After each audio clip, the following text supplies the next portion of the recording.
And we back. BlackLights Podcast, another episode where we're here dropping gems and lighting the path forward. And y'all, we got a special one for you.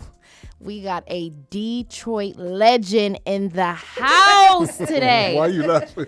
Seriously, though. It's always kind of wild to hear. You know what I'm saying? Look, I can't even get that. But seriously, though, visual artist, muralist, Miss Sydney James in the building with Dion LaShae today. Thank you guys for having me. Of course. Hi, Dion. Hi, LaShae. Hey. Good to see you as usual. You're busy as usual, so thank you for giving us your time. She's glowing as usual. Of course. Beautiful. Thank you. It is a good concealer. And I know we're gonna have a real good conversation today. So yeah, we're looking forward to it. So jumping right in, because I know Dee and I have had many conversations with you, but something that I don't think I've asked you before is you taking us back to day one.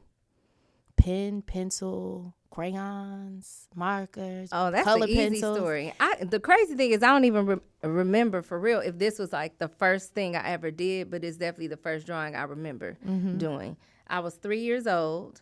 My mom was in the kitchen cooking. I was in the dining room or at a table. I literally drew Gargamel, copying him from my coloring book.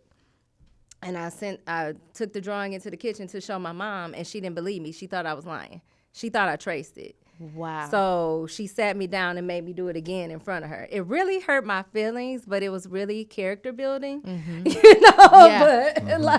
but she was a believer after that, baby. Yeah. So you knew. Did you know, like, at that, like, the magnitude of your talent? I just knew that that's what I wanted to do all the time. Mm-hmm. So at that young age, you realized that you wanted to be an artist full time. Oh yeah, like because I was an artist full time, even at three to shit. I can't even remember when I stopped drawing every day, but 3 into my professional career. But yeah, like even at parties, you know how Little Caesars opened up their little play situation for parties, but they had an area with like sketchbooks and you could draw the characters and stuff. Yeah. People would be over there playing and I would be over there drawing. Oh, I love that. And even in like art classes and stuff as younger, like 5, 6, 7, like you know how you get crafty art assignments back then. You know what I'm saying? Like, you're gonna do a Paper bunny. mache. You're gonna do a bunny today, and then they give you a handout of a bunny. And I would ask my teacher, "Can I draw my own bunny?" And so I would draw my own bunny. And my dad worked for he was a foreman at the city, but he would take my drawings, my cartoons, get them copied. Like he would copy them at work, and then give them, and I would pass them out to I was arrogant, baby. I would pass them out to my classmates. I know that's y'all right. Can color these. Y'all can put your little cotton ball noses on this bunny. I was young. So you're always interrupting the system from young. Listen, I guess so. It's in your blood. Nothing you can do about it. Nothing. But yeah, I've been an artist my whole life. Yeah. So on that journey, as far as like, so you discovered your talent, you definitely, in reference to school and the class projects and things like that. But how did you, tell us more as far as how that journey evolved, like to the professional artist that you are today. So even back then, at the age of 5 in DPS, Detroit Public School, you know how you get that art teacher, you might have an art class 2 or 3 times a week, right? Mm-hmm. I remember he was a black man. I don't remember his name. I just remember he was tall, dark, and he was, I remember he had a mustache. I think he might even been bald head or very low cut. I just remember he was like a big black man. Yeah. But he pulled my parents aside and he was like, hey, your daughter has some real talent. When she gets of age, you should get her into some real classes. So that age for me was 7 because that's when CCS, the college, now called the College for Creative Studies, they have extension classes for kids. And I started taking those classes at 7, and I started sneaking into more advanced classes when I was 8. Because, again, classes for young kids are more crafty than, like, learning skills and stuff. It's, like, really to keep your hands busy, if you will, while being creative. It's like detention. Right. But I wanted to draw. I wanted to paint. I wanted to learn the real stuff. Like, and I probably was referring to the kids as kids even back then. Like, I don't want to do this kid stuff. Like, so... And then that later took me to Cass Tech, which I knew I was going to go for high school anyway because I'm second generation Cass Tech. Yeah. And they have had and still have a phenomenal art program because we had curriculums at CAS. They're like majors. So I had probably 8 to 9 or 8 to 10 art teachers, like lettering 1, color theory, color design, intro to art, all of those things, painting, commercial art. So I had my first billboard when I was 16. Oh, wow. Okay. Yeah, I didn't know that. Yeah, so I was, because when, high school and I really feel bad because a lot of underserved schools that took out art programming weren't really feeding the kids like real opportunities, because I was winning and participating in like poster contests, other activations. I remember painting on a car, like winning a contest to paint on a car, painting murals. Like our program really kept us active. So my junior and senior year, I won probably a good 80% out of the ones that and we had some dog ass artists in our program too. Yeah. But my work ethic, you know what I mean? Yeah. So, I won most of the contests, and I went to college with my freshman year at least with a little bit of money. Okay. Okay. And where'd you end up going to school, like college-wise? I went to college for creative studies. Oh, okay. CCS. Okay. Yep. CCS. Yep. Okay. And okay. I knew I was going to go there when I was 9. I made that decision. Okay. You know what I'm saying? I even had offers from like other schools, but I really didn't even entertain them because I knew I wanted to go to CCS. CCS. Yeah. What's interesting, whether you realize it or not, at that time, the big, tall, black dude that you said had a bald head or whatever you called it. Yeah. It's a mentor in some sense. Oh, yeah. Like, for you, I know we talked a lot about mentorship. Like, why is it so important not only to be mentor, but to be a mentor to other people? Oh, man. It's probably the most important thing to pay it forward because, like, it keeps it cyclical. Like, yes, you can have talent and you can get all of these opportunities and you can take all of these opportunities and you can make your name so super big, like nobody else exists. But that's not the truth.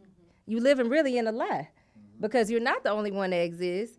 And there are literally enough opportunities for everybody with all of these skills. You should share them because also, too, everybody might not have the same opportunities that I have. I had supportive parents. I had supportive family members.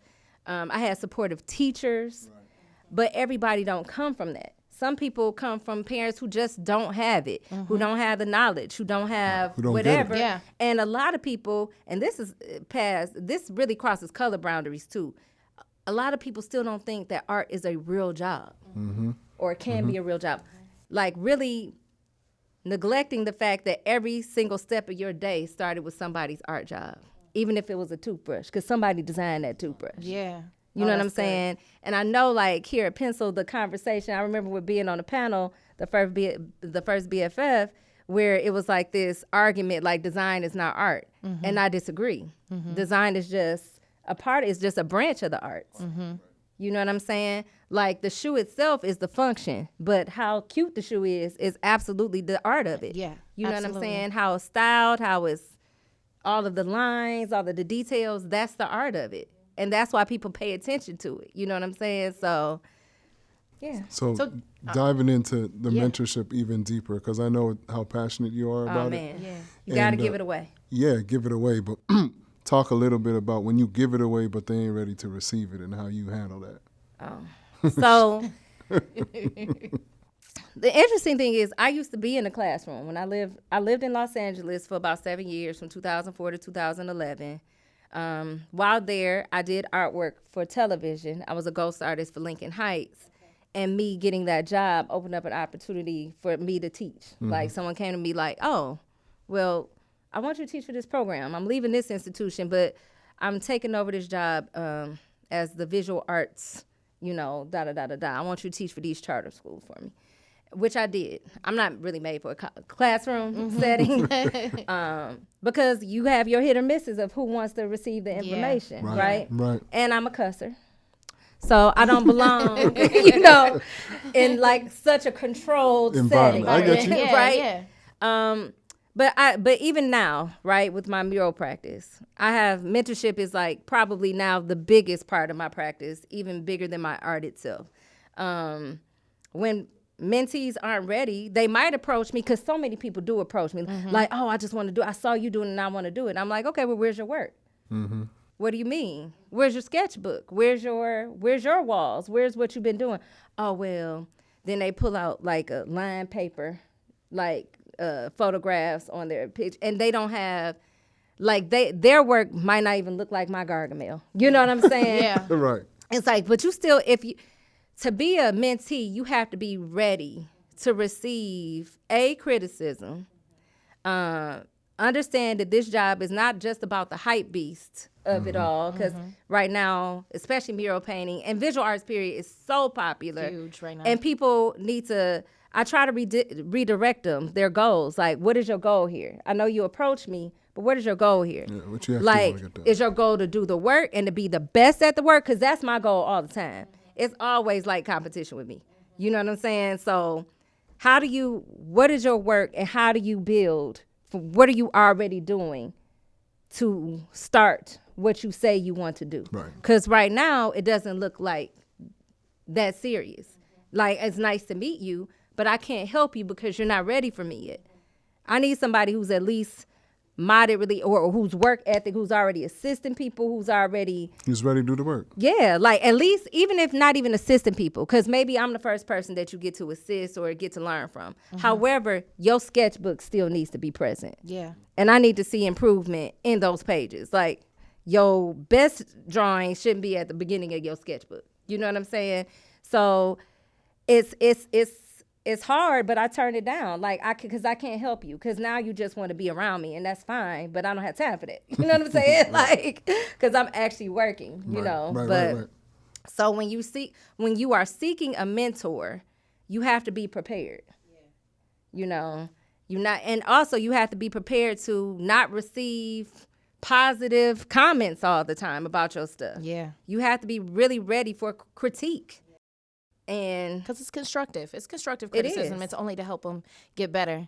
Going deeper, because I just saw, we close and we will follow each other on social media and stuff like that too. But you had just put a post about how cool it was, even from your mentees to now become basically like your we colleagues, peers now, your peers. yeah. So talk about that transition and those special people. You know what's crazy? I have an 8,000 square foot mural that I along with a team painted. And I feel that really gives me so much pride, right? And so, like, pat myself on Which the one is shoulder. that one though? That's the girl with the girl with the D D with earring. the earring. Yeah. Super large. But when my babies put out their work and they have their solo exhibitions at Cranbrook Museum, or I just knocked out this beautiful Ruth Ellis Center mural, and it's just, and they getting this press and of their own supporters and following, and then people are hitting me up like, hey, did you see that thing that Backpack just did? Did you see that thing that Ijana? Oh man, Ijana out cold. That's what really feeds my ego. Yeah. Because I'm like, yeah, that's me. Yeah. You know, and Backpack in particular, I actually met them when they were 16. I was living in California, but I was visiting home for Easter, and their mother was one of my cousin's bosses, and somehow that's when I was working on Lincoln Heights and doing the artwork for the show. So of course they might have had a conversation in the office. My child is an artist. Oh, well, my cousin does this. Da da da da da. Yeah. She'll be in town. This is what I imagine, because I know I met them at Easter at my cousin's house, and they had a bomb ass sketchbook then, and I went back to Cali, and we were separated. You know, we didn't have communication for years. So I moved back home in 2011. I get a job as a baggage handler at Delta, so I could, get those nice little delicious flying benefits. Yeah. Crazy thing is, they got the same job. We had the same exact hiring date. And that's how we got reunited. At Delta. Wow. At Delta. Wow. And that, they were more kind of illustrative with pencils. They weren't even painting then, but that really developed, that started our mentor-mentee relationship. because we got to work together. I would hire them to assist me. Because also, it's also kind of maternal as well. You know what I'm saying? You know your babies need some money, so you figure out a way to get them some money. Yeah. You know, while teaching them at the same time. Then I started curating them into my shows, and that's kind of went on from there. You know, I got the opportunity to actually start giving them walls in 2018, and it was only up from there. I believe I met Ajana in 2017. She approached me I was literally trying to leave this situation. I was at an event. I was tired. It was like a bar event, but like a reading or something, like with poets and stuff. Yeah. I was just ready to go. And she saw me, and she cornered me at the door, like, hey, I sent you a message on Facebook a couple weeks ago. I was like, oh, okay, I'll make sure to check. What's your name? Oh, okay. And she was like, oh, no, it kind of blocked me because she's a little tall. Yeah. She's like, no, I'll show you right here. I want to show you my work. And then I was like, okay. Then she showed me this painting on the phone. I was like, what's your name again? Yeah. It was a wrap after that, baby, because I was like, yeah, you man. Like, I could definitely work with you. And you already had enough wherewithal to approach me. Yeah. And she came prepared, And too. she came prepared, Yep. ready to learn, ready to work, and she learns from everybody. Dr. Massey is one of her mentors, too. Like, she learns from everything, and they're both observers. Like, both of them. And I have more mentees than that, but those are definitely my pride and joy. We've had many conversations about, I call it corporate citizenship. Okay. And how to navigate it, because as an artist, there's like doing your artistry, but then there's like partnerships and brands and making a living. Like, what's the hardest part about working with brands and playing into corporate citizenship space? Well, it's interesting because it's not hard for me. Right. Because my background is actually in commercial art, not fine arts. So that's what started in high school. Literally, the curriculum was called commercial art, and that's what I graduated out of at CCS. Like, I was in the illustration department. So the corporate art thing is actually how I got my start. Like, that was your way in. That was my way in. I started in advertising, and you have to take something with you. Yeah. Everything that you do, even if you leave it behind, you still have to take something with you. Mm-hmm. Like, I learned a lot about the TV industry and just casting and production and what's a line producer, what's this, what's the difference between a creative director and an art director? Yeah, you're building your toolbox. Building the toolbox. Yeah. Paperwork, you got to get the paperwork on time. What does these budgets look like? How do you manage these budgets? You have to take that with you, because oftentimes that's why artists get left behind. Because this is an industry, and it is an industry that people don't treat as an industry.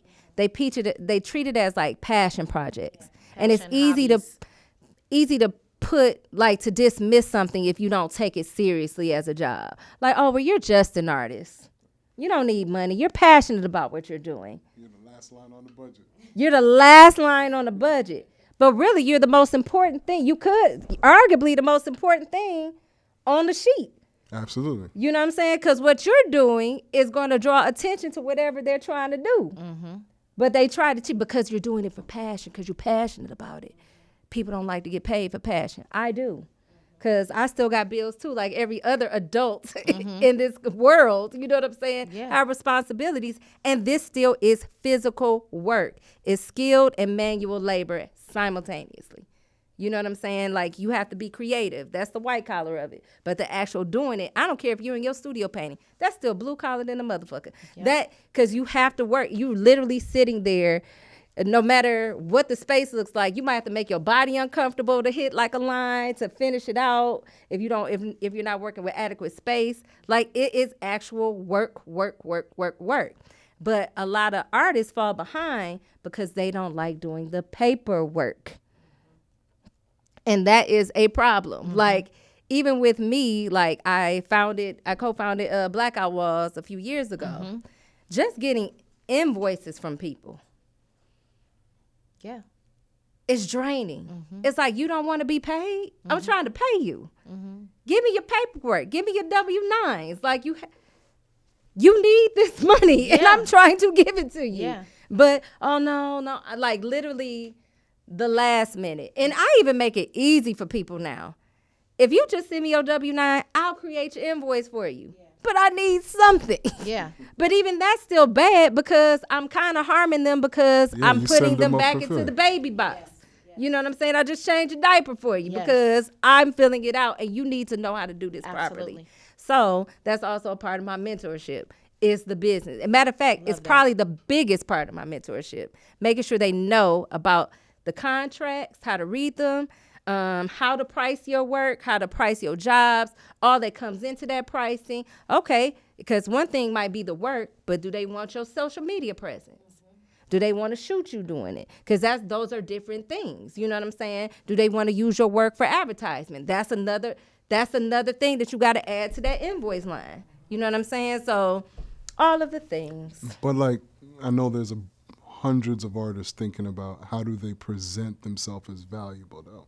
Because we always have that conversation too, of like you just said, we're the last on the budget line, right? So it's like you have to always prove to whoever the brand is that like creativity actually should be at the top, right? And that's where a lot of artists struggle. So like, speak to how you present it outside of having your 8,000-foot wall. You know, like I'm dope. Even but, before that, because it's the reason why I got it. You know what I'm saying? Yeah. Right, and that's the struggle. Like for a lot of artists, that's the hard part. And especially, I mean, because, you know, I've heard your story, but especially for Black women. Yes. And you speak about that highly in reference to just the racial position and the gender position of Black women. Yes. So how I did it, honestly, it's kind of magical. Because honestly, it's not magical. I have a work ethic that I have a hell of a work ethic. And my work is really good. It's undeniably good. And so that's how you start. You know what I'm saying? And then seek out mentorship, you know, or if you do have a product, like ask a question, like this is the right time in life to be in a place where you're unsure, but you want to do something, but you're unsure how to get there because you have access to all of these people who are doing it. Yeah. You know, like even like if you reach out to 10 people 10 of your favorite artists, your favorite whatever doing what you want to do, if you reach out to 10, at least 1 or 2 is going to respond to you. Sure. You know, we live in that time now, you know, but also be prepared before you approach them. You know, don't just say how you get into this, because that's the most annoying question I receive. Yeah. How you get into this? What do you mean? How'd you get this job? What does that mean? Like I work and I work and I work and I work. More people see that work and they want my work for whatever their space is. So you just have to you definitely have to go to art things, you know, go to art openings, meet artists, meet the curators, meet the, you know, and then reach out to like apply for things too. There are art opportunities like citywide, countrywide. Google that, you know, apply to things. Learn how to write an artist statement. Learn how to, matter of fact, the more why you have about your work, the more intentional your work comes off. And you have to know how to talk about your work. If you don't know how to talk about your work, how can somebody else talk about your work? You know what I'm saying? And just because something might be a pretty picture, you still got to be able to talk about it, because it's millions of people who can make pretty pictures. But your why is the most important about what we do. Love that. I love it too. And my question is that, did you learn that at an institution or through experience? I learned that through experience. Yeah. But also, like you mentioned earlier, as a Black woman, we always have to be 10 steps ahead. Yes. Crazy thing is, even being 10 steps ahead, we still 5 steps behind. Come on. So, and that's how people treat us. Even now, it's a lot of non-believers. You know what I'm saying? And that's fine, because they're none of my business at this point in time. But I literally worked at a job. My first job was in advertising. I only did that shit for 3 years because it's the devil's work as far as I'm concerned. Yeah. And it was a beautiful hell-like experience, right? 22, getting all this experience. It was at a smaller agency. So I got to actually go on my commercial shoots. I actually got to do the casting and really participate in the process. But I was working also for a tyrant.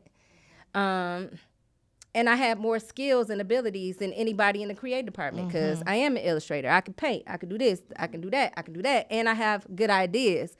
So they literally saved so much money having me there because now they don't have to pay an outside source for their storyboards, for their little posters. So I really got used and abused, but it gave me the fire that I needed to go harder when I left. You know what I'm saying? I literally would spend 12, 13 hours at work. I spent 40 hours there straight just working on a pitch.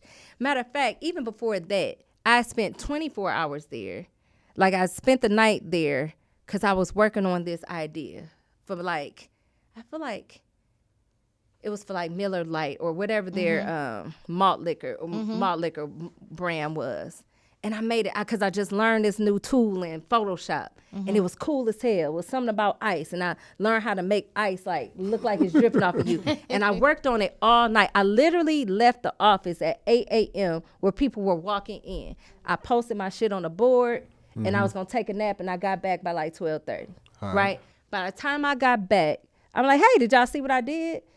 And people were telling me, no, did you see what Mikhail did? Oh, someone stole your work. What are you talking about? He had claimed my shit, a man. And he was one of those black men that looks very young, but was older. Like he was at least 40 or something. I'm 22. And you stole my shit. And my tyrant boss, because of course we live amongst the patriarchy. Yeah.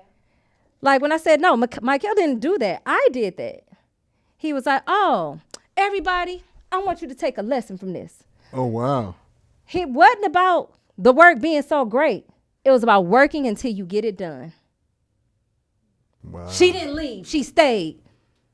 And that was the point that he got out of me staying doing that. Now how good I did it. So people are now pissed at me. Yeah. Because now the expectation is for them to work longer. But Mikhail literally got praised for my shit. For your work. Yep. There was no praise. So let me ask you this, right? So you worked through that situation, or maybe you didn't, right? How do you handle that conflict? I don't do it well. I didn't say you did. I'm just saying. So I just read something recently. Or now. Let me just throw some of this too. I was gonna say I don't will now. So there's not even difference from age. No, because I'm about to share something with you. I read it. It was like, you know how you find something on social media, like somebody make a meme or something, and it speaks directly to your soul? Yes. So I'm a Cancer. I'm a July Cancer. And I read something about cancers, and it was something like, you know, it's either zero, it's not even 0 to 100 per se. Here it is. As a Cancer, I'm going to either be quiet or I'm going to take it too far. Ain't no in between. And when I say that is a factual statement, it is so factual. I just have to walk away. I don't handle it at all. That's why I have a manager now. Got you. I have people around me to handle conflicts. Got you. So that's the thing. 'Cause you take knowing it your too far. strengths. Yes. And knowing your opportunities. Yes. And where you need to be able to then Yes. find the resources to Yes. support your opportunities. Right. I also recommend that to people too. Like, even if you're not good at the business pack, going back to the mentorship, if you're not good at the business stuff, like if you don't know how to talk to people and you don't feel confident doing it, get one of your friends to do it for you. You know, everybody has a friend that could talk. Even if you pretend like that person is your manager or whatever, pretend like it's somebody that she's not or he's not or they're not. Like, have that person be your in-between. Fake it until you can actually find that person to do it for real. You know, because it is strenuous having to do everything by yourself, which you have to do until you don't, you know. But definitely have somebody, like, get one of your cousins, get your mama to do it, get your auntie, somebody. No, you gotta work. You gotta work inside a team eventually. Anyway. Yeah. So I have to ask, because, you know, I introduced you as who you are as a Detroit legend. And She laughs every time. yeah, she laughs every time. But you know, I'm not from here, but every time, and I always say this, every time I'm in the D, I do have family here. My nephew and nieces all went to Cass Tech, so shout out to Cass Tech too. My sister and my brother-in-law live here as well, so it is near and dear to my heart, but it is a very special place. I always feel a wonderful energy when I enter into the city. So my question for you is, what is Detroit to you? As simple as that question is, it's so loaded, you know? Detroit is not just home to me, because it's definitely home, but it is the place that really built me, you know? It's a place that is full of Black love, Black confidence, and that's really due to, like, the Great Migration, you know? Like, this is where the Alabamians and, you know, the Georgians, and this was the train route up, you know. So my family landed here. I'm second generation Detroit. It's a place of just where we as Black people could have the same shit as important white people, not even just other white people that's on the same plane. Like, we could work overtime and still have the same shit as a doctor, you know, or as the, you know, like, it was a way for us. The city itself is a place where we could be whatever we wanted to be. You know, like, this is a place that taught the world how to move, literally. Like, we had the first freeway here. Now, of course, capitalism encouraged a lot of these things. Yes. However, they're still they're not even they are important things to this world. We, you know, we built cars, but we also made music. We made art. Like, a lot of times people focus on the music and the car culture of the city, but the visual arts gets lost. But we were important in the visual arts conversation too, like with the Leroy Fosters, the Carl Owens, like Gilda Snowden's. Like, we had some real hitters here in the city. Now, of course, we don't have the same opportunity, or they didn't have the same opportunities we did, but that was the starting point of even how I even exist right now.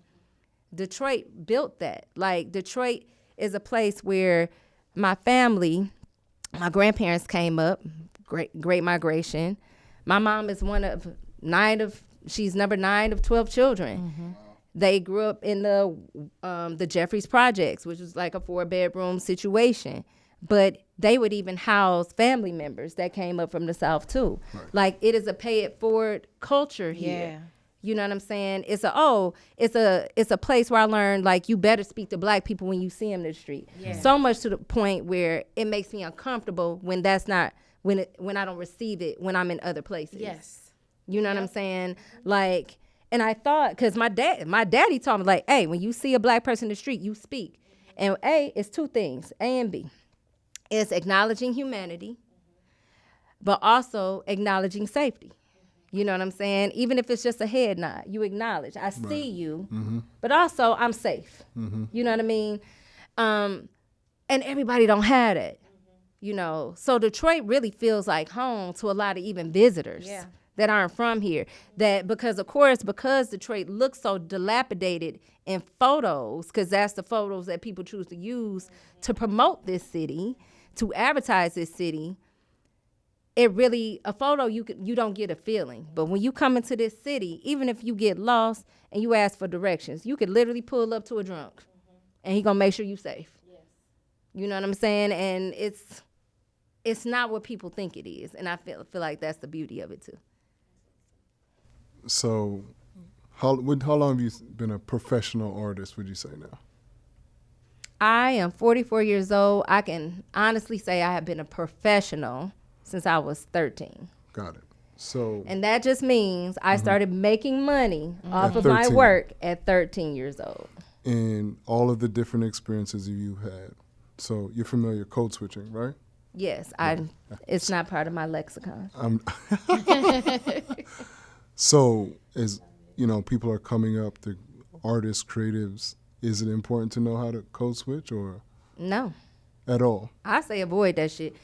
The reason why I say that is it's literally soul sucking.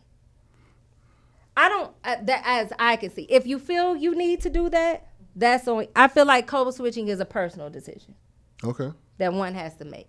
I don't have it.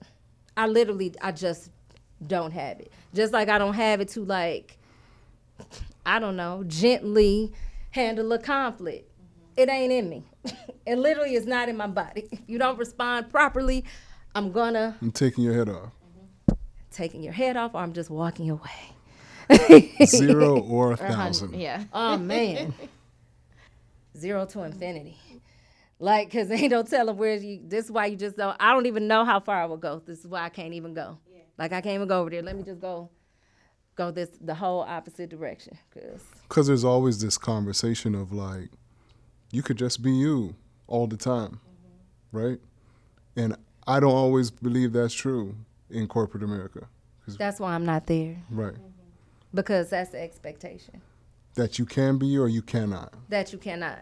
I think people expect, although I truly believe that you can, because I don't even code switch on my Zoom calls with funders and stuff. I am always myself.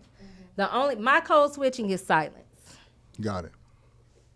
Yeah. I'll just shut the fuck up. That's good. No, it's important. I think it's important for a lot of creatives to know, because they get hit with it and then they don't know what to do because they freeze. Like, can I be me? Do I not be me? I really want this gig. I don't know I have rent to pay. You know what I'm saying? There's a lot of different ways you have to go through things. That's honestly, and remember now, sorry to cut you, but it's way easier to deal with corporate now than it was a long time ago. And really, that's a post-George Floyd thing. Absolutely. For Black artists in particular. But I truly believe that once we can make it out of survival mode, you don't have to code switch anymore. If that's, Yeah. That's fair. That's fair. That's fair. But you have to get there. Yeah, and I got here luckily without having to do that. And if you feel like you have to do that, then do it, because I can't tell people not to, because I don't know what you're comfortable with. Everyone's situation is different. Right. And I'm also a person, it's interesting because I'm a person that grew up with white people in my life. Like, I went to school in Hamtramck, which was a heavy Polish population at the time. I find, like, people who didn't have to deal with them so much younger and deal with them in adulthood probably have a better experience, or a more conscious experience where I don't give a fuck. Like, I don't care that you're here. Like, they're pressed that you're here because they're not used to you. Right. I don't care. Like, you're used to it. Yeah, you know what I mean? So I feel like the need to compromise your spirit and your soul might be more prevalent when you're not used to being in an environment with people that don't look like you. But college probably took that shit out. Because the crazy thing is, I went to CCS as a child, but my experience at CCS as a young adult was completely different. You know what I'm saying? Because that experience reminded me, I was a woman, because the art world, just like the regular world, is by far more sexist than it is racist. But they're still racist too at school. You know what I'm saying? Like, even now, the school is still 2% black in a 85% black city. And I really feel like it's more like 90, but that's a different conversation, because, people don't really fill out the census like that. Yeah. So, but either way it goes, like, it was definitely I got gut punched when I was actually in school. Right. You know what I mean? But I'm here. So I know we'll be wrapping up soon, but I do have to ask, because I remember even before we met personally, I had seen your work on what you did with Vans in partnership. So take us through that, because that's footwear, and that's, your artistry on that footwear was dope. So can you just give us a little insight on even how that opportunity came about? I can. So and this actually goes back to CCS, right? Jason Maiden is 2 years younger than me. Dwayne Lawrence is 3 years younger than me. Dwayne was a freshman when I was a senior. And they were interning at Nike back then. And they had shoes, and, and I kept relationship definitely with Dwayne. And he used to send me some of his samples and stuff. I'm like, damn, it's so dope to have a shoe. Like, and so in 2019, House of Vans did an activation here. And a young woman, artist, I believe her name was Katie, had recommended me to participate. Like just do like probably something that size live while all of this stuff is going on. I got to the place early and I met the producers of the event and the agency that rep Vans at the time. And I go to them like, hey, I want to get a shoe deal. Yeah. Right? How do I make that happen? And the conversation really didn't go anywhere at the time, but I plant the seed. I planted that seed. Yeah. So fast forward to 2020, we are now dealing with a world of Ahmaud Arbery's murder, Breonna Taylor, Tony McDade, and then of course George Floyd. I feel like that year itself, like, it's always been kind of open season on us. Yes. But that year it was open season on crack, meth, fentanyl, on all of the things. Everything. Yeah. But George Floyd was the tipping point even for companies. Because that's actually how I got the Girl with the D ring gig as well. Oh, okay. The owner of the building reached out to me after I painted a Malice Green mural. Malice Green was murdered by police back in 1993. That's with the scroll. Yep, that's the one with the scroll. A mural of him was painted at the scene of the crime back then when it happened by Benny White Jr. A Facebook friend of mine, also a CAD technician, had posted an article about Malice Green's case to really educate people like this shit ain't new. We did get a conviction, but it wasn't a conviction we deserved, but we did get a conviction. And so, and at the end of the article, it mentioned that mural had been demolished even against community, that's not what the community wanted, but they demolished it. And I sat back, I was, thinking like, oh shit, I need to paint another Malice Green mural. But at the time I wasn't painting men. But also it's like, how am I gonna do this to make it mean something? So when I got to my sketch pad and I was like, I could paint him as a statue, because that's not me painting him as a man, but also to acknowledge the deaths of the murders of these other people, we can make a scroll, right? So I put it out on social media. This is what I want to do. Will you guys support me? If, I already have a building to put it on, would you guys support me? It got like over 700 just interactions of support, What do you need? Let us know what you need, So I let them know, hey, I'm going to research, because at that time, I had never put a job together. I showed up for work, murals, but I never had to order a lift, had to get insurance. I didn't know any of those things.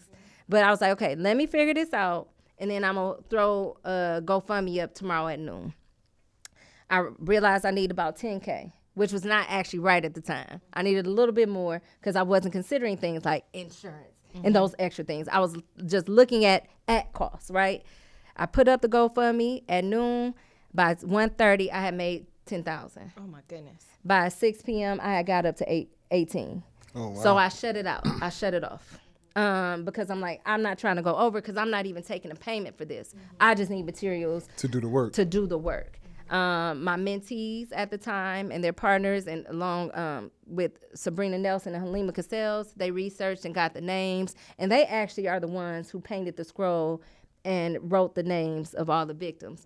So my initial plan for that piece was to write names from my date of birth, like July 6, 1979, all the way up to 2020.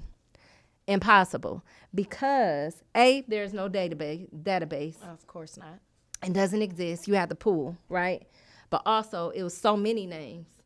It would probably take multiple buildings up and down that street just to get them all on there. So most of the names, and it's over 1,000 on the wall, is from 2014 to 2020. Oh my goodness. And then some people were drove up while we were doing it. So if they did have they had stories, like my uncle was killed by the police, like his name is this, this person is this. And honestly, some of the victims might not even been all black, because it was, but anyway, so fast forward, we honored the wall Juneteenth that year. And later on that night, I received a call. And actually, I ignored the call at first. But the next morning, he called me back, and it was the owner, Peter Cummings, who owns Chroma. He's part of the platform group.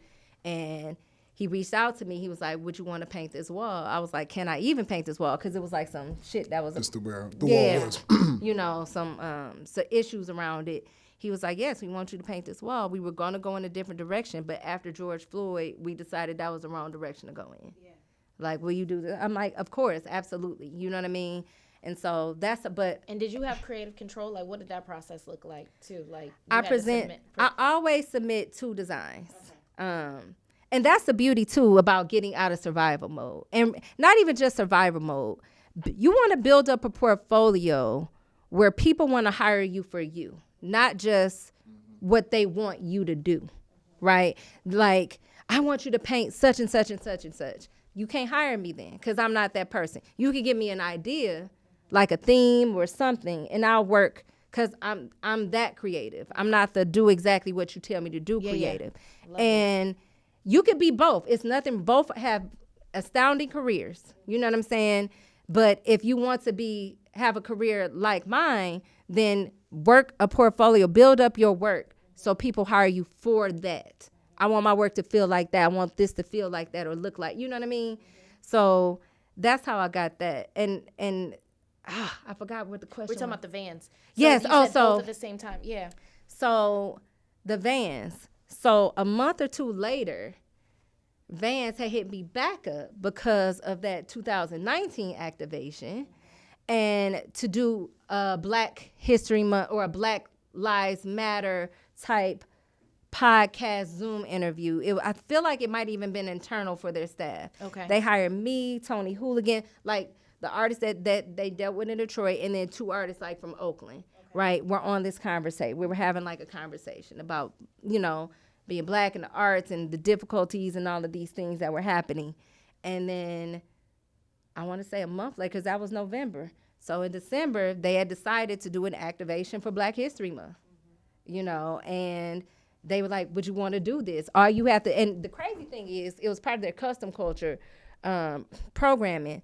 I could have submitted an old painting. Like, oh, we just need the artwork to be this size and da-da-da. You could do whatever you want. No, but you're giving me a shoe. So let me design this shoe. Yeah. So everything about it, like I picked out which shoe I wanted to be like the proper shoe because people also got to use the artwork itself to build other shoes. Okay. So like for like a week that we were highlighted, you have 4 options, but it was only like a week that it lasted, you know, which is interesting because February, as we know, don't have 4 full weeks. You know what I'm saying? Yes. So, yeah, I did it. I did it intentionally. Everything about the shoe has a story. You know what I'm saying? And has a purpose. It's even red, black, and green. Yes. You know what I'm saying? So we showed out. We bought so many of them shoes. Literally, by the end of 2021, I think Complex came out with a list of the top 50, and I was number 4. And the crazy thing is, I was just minding my business in another room, and my partner comes in because he just opened up his Facebook app and just clicked on the Complex. He was like, I got something to show you. I was like, what's up? He was like, just scroll up. I was like, shut up. Number 4 out of 50, they barely even mentioned Vans. They just said Sidney G. James shoe. And then the Vans mention was like, you can get this shoe at Vans.com. That's the way it should be, though. Yes. You know what I'm saying? I was like, oh, I got a shoe. Because even when I got the shoe, I sent it to Dwayne. I said, this is what I'm going to do. I got a shoe thing. I got me a shoe. I was geeked about it. Congratulations on that. Well deserved. Thank you. Well deserved. So to close out, what's next? What you want to do next? What I want to do or what do I have to do? Both. I want to sleep, but I feel you. What's next is several things. Right now, I'm working with Halima Cassels and a couple community leaders to write and propose a policy to the city of Detroit to set some standards for public arts, right? So code of conduct, because again, it's an industry and I want to treat it as such. So that's one thing that really wasn't even on my radar 3 weeks ago. That's how it happens, though. It's kind of crazy how things happen. Yes. But so that's at the forefront right now. But very close and second to that, I am leading a team of female and non-binary artists in Boston, out of Boston, for a public art project. We're painting a basketball court at Malcolm X Park next year. So I'm coordinating that, and mentorship is important, and also getting people paid is important. I like you know that. what I mean? So I'm paying people very well to learn. You know what I'm saying? So I got that going on, and planning Black Outlaws next activation. Yeah, that's a fire festival. Well, listen, I told you when you came in here, we are so humble. You're not gonna ask me your famous question? What? Oh, What's my famous- I don't have no look, she famous wanted. question. You know what? Yes, he I want the does. Serena. Yes, he does. I don't have a famous He question. does have it. I have been thinking about my answer, so you have to ask. Oh, pressure. Yes. I kind of retired the question, though, but I could ask it just for you. Yep. So the question's tunnel talk. I was thinking about you the other day because I was driving and I seen your stuff on the wall, right? And there's Sydney that, I've had the pleasure to kick it with you, rock and roll and talk some shit. There's that Sid, and then there's Sid that's about to crush the wall. So the space in between of you being the sipping something Sid to getting on the wall, doing your thing Sid, what's that conversation in your mind sound like? The conversation, it's not even a conversation, it's a playlist. Okay. Pre-Beyonce Renaissance, it was probably something dog pound disrespectful, like something very aggressive, in my headphones or in my car. Yeah. But now it's Beyonce's intro. Okay. These motherfuckers ain't stopping me. Yes. Like on repeat. Because it's always nerves, no matter what you do. Yeah. Especially if you care about what you're doing. It's a transformation. It's for sure. always going to be nerves. So you just got to put yourself in like a fighter headspace, like about to kill this shit. Like, so now it's these motherfuckers ain't stopping. That's the playlist. That's the playlist. The intro. Okay. That is the intro. I rock with that. On repeat. Thank you for pulling the question out of retirement. Okay, it's going back into It's going retirement. back in. It's going back in. I try to tell him. Now you got to try come to up tell with a him. different tunnel I question. do. It's I will. gold. I will. It's gold. It's cooking. Well, thank you guys for having me. No, No, thank you for thank coming you for through. It's coming. always a good time talking. And you definitely dropped some gems. I hope everyone was listening. And listen, when you listen again. Put it on repeat because, Sydney, for real, you dropped some gems. Thank you. And Sid, if people want to get in contact with you, what's the best way? Email SydneyGJames, art@gmail.com or Laura@labeltheagency.com. The manager. Right? The manager. The manager. Love it. And of course, to pay some bills, shout out Amazon Music for making all of this possible. Logitech for this beautiful equipment. And of course, my co-host, LaShae, for rocking and rolling with me. Hey, LaShae. Hey, Hey, you know I Dion. love you, D. All right, thank you. Tune in next time.